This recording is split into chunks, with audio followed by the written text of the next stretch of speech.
Hi, so this is an analysis of Season 3 of Black Mirror, in case the title card didn't tip you off.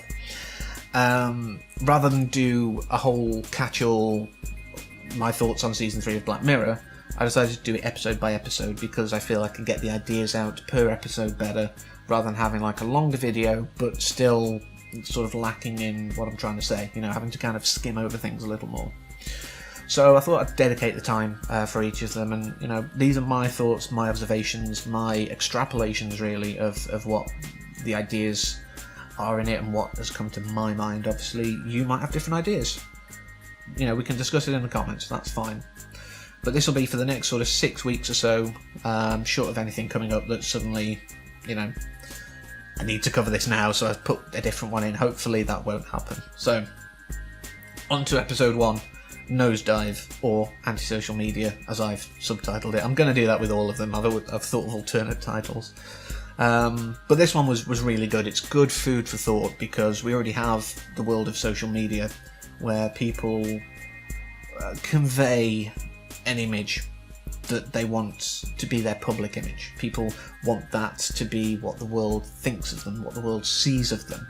It's almost like a false keeping up appearances kind of thing, and you build this wall around you so that your true feelings never come out. You never really say anything or do anything that people might dislike, so that you keep your rating, and this is how you get the prinds, the 4 and above.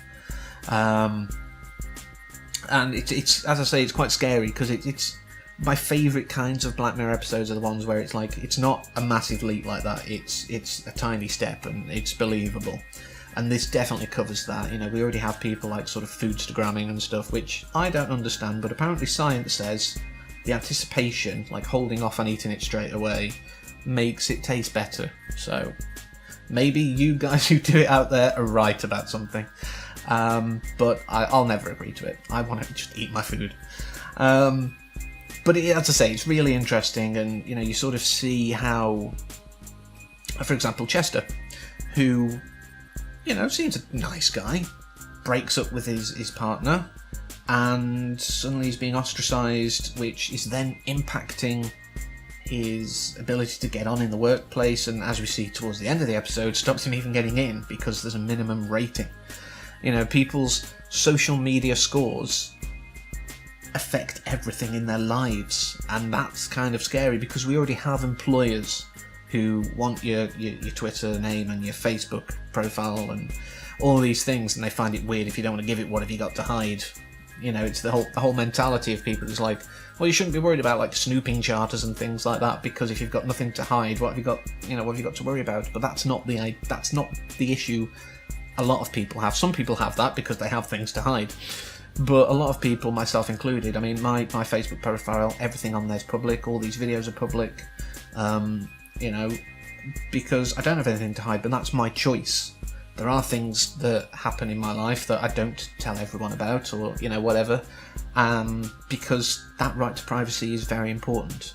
Being able to go, well, this doesn't need to be public, so it won't be, I think is just as important. But anyway, drifting off topic. So it is quite interesting when you sort of see Lacy in the elevator lift with the one, and it's a very awkward interpersonal interaction.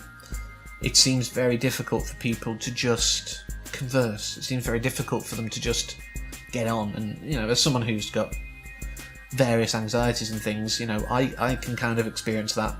But that's almost like this is the normal level. That kind of social awkwardness is normal because the personal interactions, as long as you look good, then you should get a high rating, and that's the most important thing. It doesn't matter if what you say has any substance. I find that quite scary. And obviously, Lacy's goal in life is to further her position, and obviously, opportunity lands on her lap, and she gets to obviously go and sort of be the maid of honour at Nene's. She's got a friend called Whip. But, you know, she goes to Naomi's wedding, or the idea is that, you know, she's going to be the maid of honour and she's practicing the speech, and, you know, that's just her rehearsing, and she's like, you know, it's like even the heartfelt things, or things that should be heartfelt, things that, like, should be true emotion, are for effect. And that's only a rehearsal. The brother's not going to rate her performance, but obviously, you know, she's trying it out and seeing what she thinks, and, like, he sees through it. I mean, he's, you know, he's less bothered, but I think most people who are less bothered are still bothered, because you mentioned obviously he gets ratings from the people he games with, and maybe that's why earlier in the episode when he's on, like, you know, his VR thing, and, you know, he's told in the bomb, he's like, that's going to hit my rating, even though he claims to be less bothered about it. And that's an interesting thing that I picked up on. I mean, with all of these, I've watched them twice, you know, sort of once to just go, here's some ideas, and the second time to make notes. So you know, it is something that I did really pick up the second time. But I think her brother, you know, despite his possible duplicitousness in that regard, you know, it's like, well, I don't care about ratings, but I do because when I'm gaming. But he lays out, I think, one of the important things when he's sort of saying, you know, we don't have conversations anymore. I'm sorry, but I miss the normal you. Before this obsession, when we had conversations, remember? It's all about the ratings and things like that. And it's a thought that really did come to me, you know, are they truly happy? Well, let's take it further. Are they truly living? And I think that's the key sort of question with this. You know, is this truly living, or are you just existing for a rating? And this is obviously where I think the title comes in. You know, Lacy's big score event. You know, she even goes to obviously this guy who's almost like it's almost like a financial advisor, but for your ratings, which does make sense, because as we see with Chester, and obviously later in the episode, your social rating does affect your financial future. If you don't have a good enough rating, you don't get a good enough job. Although, I don't know what people who are self-employed and stuff like that sort of work like in this reality. We don't really see much of that. Obviously, we just see a normal office job and that kind of environment. So, but I'm guessing it would work similarly. You know, as a freelancer, if you don't get high ratings, no one's going to hire you. Which makes starting out as a freelancer probably quite difficult. But, although I suppose if you've got a good social rating before you do that, you'd be fine. But anyway, yeah, so... You know, she obviously goes to this guy, you know, it's like, yeah, big score event, you'll be with primes, as long as you wow them, you'll be up there, just so she can afford to buy a new, or you know, start renting a new place in this priority location, you know, that gives a discount if you've got a high enough rating. But it's quite interesting because this nosedive does come about because she's so focused on the big score event. That's her goal, I need those ratings, that she forgets to just be decent, and she forgets to, I don't know, kind of rein herself in, because she's too focused on making sure she gets to the big score event that she puts herself at risk of losing rating, and she does, and it nosedives. The title makes perfect sense. And one thing I did find interesting when she's in the airport, you know, they're talking about how she needs to kind of, if you will, sanitize her language, and it's quite interesting that sanitation of even how you work, you know, it's like no profanity, you know, zero tolerance kind of thing. And I find that interesting because, you know, a lot of people kind of see swearing as obviously like this big bad thing that, you know, you shouldn't do in polite society, but we all do it at some point, I'm sure. And, you know, the fact that, I mean, there are already situations where that kind of over-sanitation does exist. But it's that logical path that we could follow, you know, where you could be, I don't know, approached by security just for swearing, for argument's sake, you know, and people just see it as such a bad thing. But further on the airport scene with security, he carries a gun, you can see it, but he never once physically threatens her. There is never a threat of her life directly. Her social rating is what he affects. And that says everything about this episode. to me. You know, it's the biggest threat is not the gun that he's carrying, but the power that he can, one, dock you a whole point, a whole level, if you will. Two, put you on double damage, which basically means any negative rating is, you know, exacerbated by this effect, you know, and that's a bigger threat than the gun. Why is he even holding the gun? I suppose there are people who don't care, which kind of brings me towards Susan, who is the best character in this entire thing. Now, Susan is played by Cherry Jones, who you may recognise from, weirdly enough, M. Night Shyamalan stuff, which is strange because Bryce Dallas Howard has appeared in a couple of those too. So it's quite interesting. They seem to have that connection. I don't know if like one of them signed on and the other one was like, "Oh, I like them. I'll do it." But yeah, she's amazing. Susan just tells it like it is. You know, every single thought I had about the episode, you know, about like how wrong it is that these kind of ratings are apparently the be-all and end-all. She says from first-hand experience how much that screwed her over by the fact that, you know, her husband was dying of cancer, and because he was a 4.3, I think, and, you know, there was a 4.4 who was also waiting, it went to the 4.4, and that's when she realised that this whole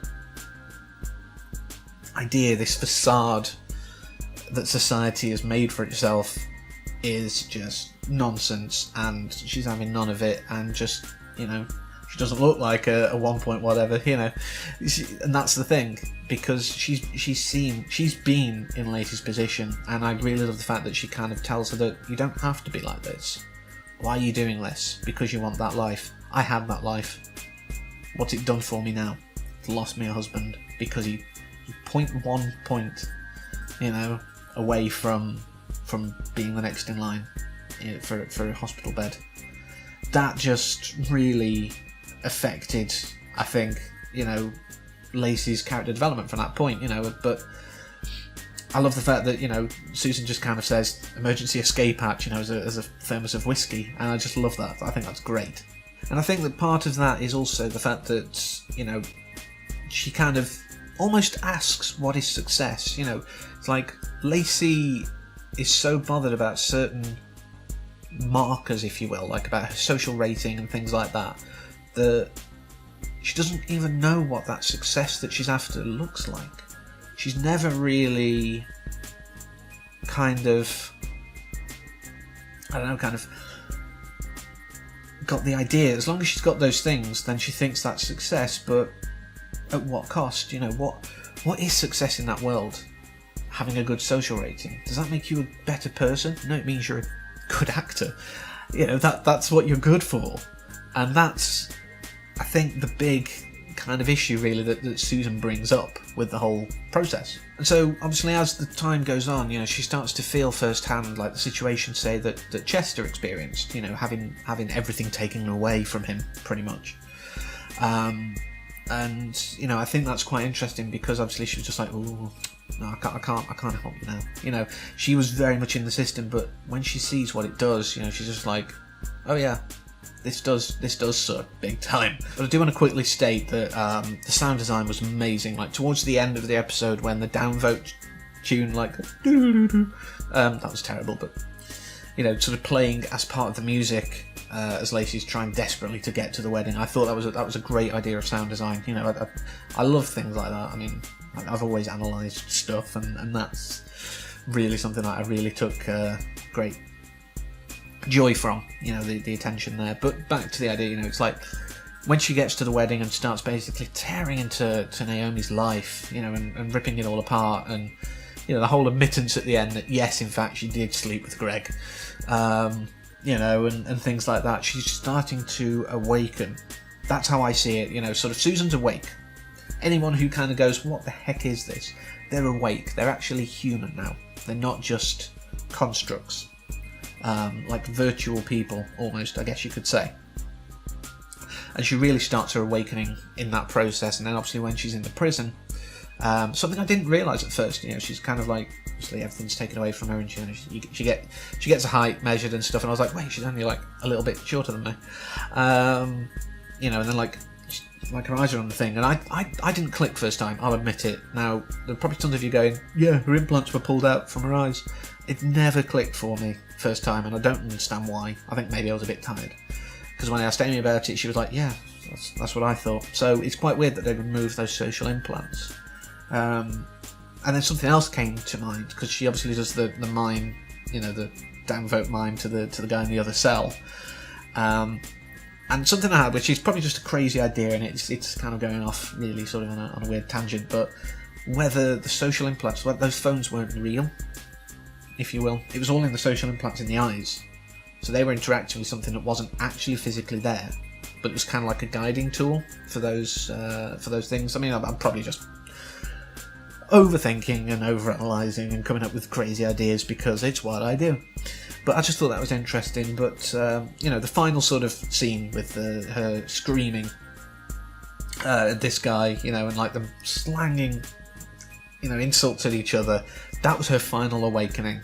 When they're kind of like the faces are flashing really quickly, sort of between each other. That's her awakening.